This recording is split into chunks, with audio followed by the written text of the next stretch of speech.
নোয়াখালী হাতিয়ার 14 বছরের ছেলে নির্মাণ করেছে চমৎকার একটি প্রাসাদ।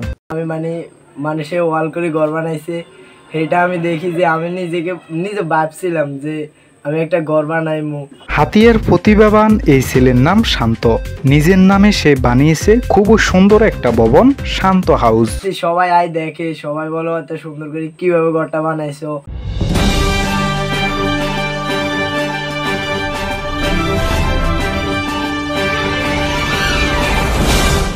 নোয়াখালী দ্বীপ উপজেলা হাতিয়ার তমরদ্দি ইউনিয়নের ছোট্ট ছেলে শান্ত।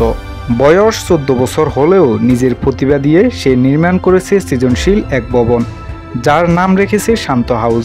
ঘরের ভিতরে টেবিল রয়েছে, সোফা রয়েছে, চৌকি রয়েছে। শান্ত হাউসের নির্মাণকারী শান্ত হাতিয়া নিউকে জানান, সে নিজ থেকে এই ঘরটা বানিয়েছে এবং ঘরের ভিতরে বিভিন্ন কারুকাজের নির্মাণ কাজ করেছে। তার উপরে একটা টেবিল দিলাম, চেয়ার দিলাম, এটা সিস্টেম আর কি, মানুষ বসতে পারবে, ব্যালকনিতে চড়তে পারবে। ঘরটি নির্মাণ করার পর সে কালারের কাজ করেছে।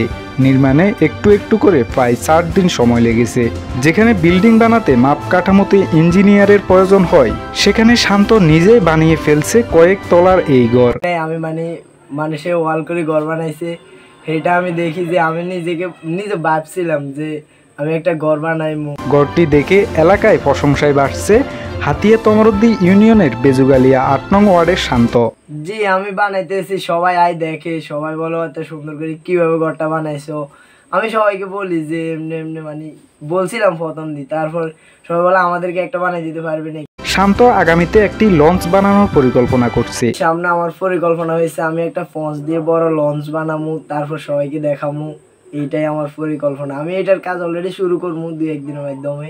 শান্তর মতো হাতিয়ার অনেক প্রতিভাবান ছেলে রয়েছে, যারা একটু সুযোগ পেলে আগামীতে আরো ভালো কিছু করতে পারবে।